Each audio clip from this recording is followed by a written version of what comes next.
আসসালামু আলাইকুম দর্শক।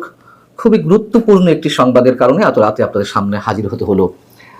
সরকারের গুরুত্বপূর্ণ প্রভাবশালী অন্যতম উপদেষ্টা আসিফ মাহমুদ সজীব ভুঁইয়ার বিরুদ্ধে চাঁদাবাজির খুবই গুরুত্বপূর্ণ একটি প্রমাণ আমাদের সামনে এসেছে।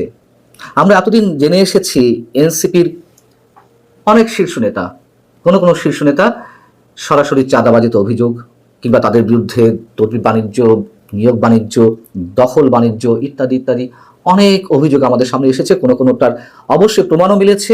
সরকারের কোনো উপদেষ্টা যে এইসব কাজের সঙ্গে জড়িত সে ধরনের অভিযোগ আমাদের সামনে এসেছে। কিন্তু আসিফ মাহমুদ সজীব ভুঁইয়ার ভয়ঙ্কর চাঁদাবাজির যেই তথ্যটি, যে প্রমাণটি আমাদের সামনে এসেছে, সেটি এখনো পর্যন্ত অভিযোগ অবস্থায় রয়েছে, কিন্তু আসলে প্রমাণ করবে কে?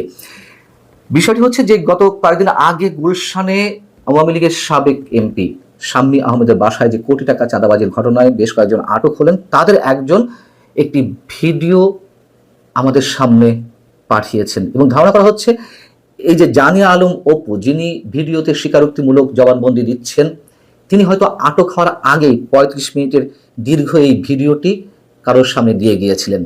কেন দিয়ে গিয়েছিলেন? তিনি সংশয় প্রকাশ করছেন যে এটি না দিয়ে গেলে তাকে হয়তো অন্য কোনো ট্রাপে ফেলা হবে, তাকে দিয়ে অন্য কোনো স্টেটমেন্ট আদায় করা হবে। এবং এই ঘটনাটি এরই মধ্যে বা এই ভিডিওটি এরই মধ্যে ভাইরাল হয়েছে, কোনো গণমাধ্যমে নিউজ আকারে এসেছে। এই ভিডিওতে জানে আলম অপুকে বলতে শোনা যাচ্ছে, গুলশানের চাঁদাবাজির ঘটনায় টাকার ব্যাগ নিতে যে ছেলেকে দেখছেন সেটা আমি, অর্থাৎ জানে আলম অপু নিজের কথা বলছেন। আপনারা একটি ফুটেজের মাধ্যমে দেখেছেন যে সমন্বয়করা চাঁদাবাজিতে জড়িত, যে সমন্বয়ক গত বছর ছিল মহানায়ক, তারা হয়ে গেল চাঁদাবাজ। তিনি বলছেন, আমার কিছু প্রশ্ন আছে। আপনারা কি জানেন ওই দিন ভোর 5টায় ওই জোনের ডিসি এসিকে অবগত করে একদম অফিসিয়াল প্রসেসে পুলিশকে সঙ্গে নিয়ে শাম্মীর সেই বাসায় আমরা অভিযান চালাই? কি ভয়ঙ্কর কথা! যদি সত্য হয়ে থাকে তার এই বক্তব্যগুলো, যে পুলিশকে অবগত করে চাঁদাবাজি করতে গেছে। আপনারা কি জানেন সেই অভিযানে যাওয়ার আগে গুলশানের কোনো একটি জায়গায় উপদেষ্টা আসিফ মাহমুদের সঙ্গে আমার কথা হয়? মিডিয়ায় সেই বিষয়টি নেই কেন? আগের রাতের অভিযানের বিষয়টি মিডিয়ায় ধামাচাপা দেওয়া হলো কেন? তিনি বলছেন যে গুলশানের এলাকায় যে 5 স্টার হোটেল ওয়েস্টিনের নিচে সাদা সিএস মোটো বাইকে হেলমেট মাথায় একজন উপদেষ্টা আমার সঙ্গে কথা বলছিলেন। তিনি আসিফ মাহমুদ সজীব ভুঁইয়া, স্থানীয় সরকার বিষয়ক উপদেষ্টা। রাত 4টার সময় একজন উপদেষ্টা কি কারণে গুলশানের মতো অভিজাত এলাকায় আসেন? আমার কি কারণে কথা বলতে হয় একজন উপদেষ্টার সঙ্গে? এবং সেখানে তিনি বলছেন, ওই যে রিয়াদ, অন্যতম প্রধান আসামি যিনি, রিয়াদ বলল যে রাতে এক ভাই আসছিল। এবার আপনারা মেলান, শুধু ওই ভাই নয়, অর্থাৎ আসিফ মাহমুদ সজীব ভুঁইয়াই কেবল নন, আরও যে ভাইরা আছে সব ভাইরাই এসব কাজে জড়িত। এবং এটা ওপেন সিক্রেট। এটা যে আমাদের আসিফ ভাই ওই রাতে আসছে, যে 5 স্টার হোটেল ছাড়া বসে না এখন, গত বছর জুলাইয়ে সে 50,000 টাকার স্কুটিতে চড়ত, সে এখন সিএফ মোটরসাইকেল চালায়। আমাকে যথেষ্ট ট্রাপে ফেলার চেষ্টা করা হচ্ছে। আমি যদি এসব বিষয় ক্লিয়ার না করে যাই, আমাকে দিয়ে যে কোনো স্টেটমেন্ট দিয়াবে হয়তো। তিনি আরও বলছেন, ভোরবেলায় আইন শৃঙ্খলা বাহিনীর সেই অভিযানের তথ্য কেন নেই? অভিযানের সময় আমরা বুঝতে পারি শাম্মী সেখানে ছিলেন। তথ্য পেয়ে তিনি পালিয়েছেন। যে 2.5 মিনিটের ভিডিও ভাইরাল করে আমাদের রাতারাতি ভিলেন বানানো হলো, তাদের কাছে চ্যালেঞ্জ, সৎ সাহস থাকলে আগের রাতের সিসিটিভি ফুটেজ প্রকাশ করেন, দেখি কে ফোন করছেন, কার ফোনে শাম্মী ওই বাসা থেকে বের হয়েছেন। আমরা যে আইন শৃঙ্খলা বাহিনীর সঙ্গে অভিযানে গেলাম, সেখানে আমাদের মধ্যে কি কথা হয়েছিল সেগুলো প্রকাশ করুন। প্রিয় দর্শক, হয়তো অনেকে বলবেন যে আসিফ মাহমুদ সজীব ভুঁইয়াকেও ফাঁসানো হচ্ছে, কিন্তু বিষয়টা কি ইন্টারেস্টিং নয়, চাঞ্চল্যকর নয়?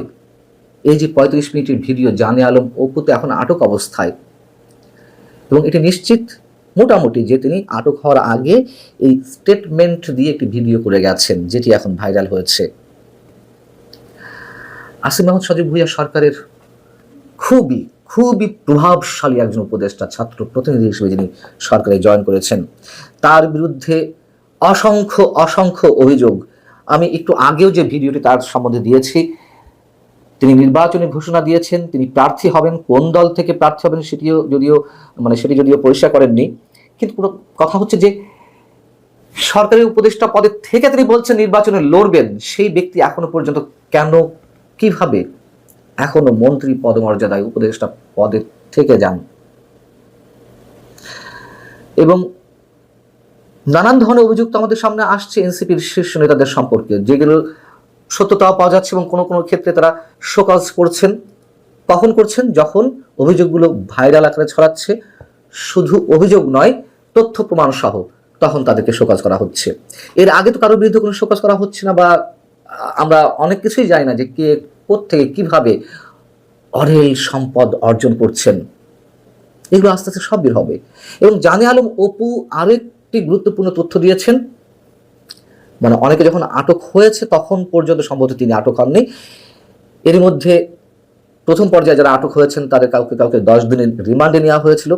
জানে আলম অপু বলছেন যে 10 দিনের রিমান্ডে, চাঁদাবাজির ঘটনায় 10 দিনের রিমান্ডে নিতে হয় কি জন্য?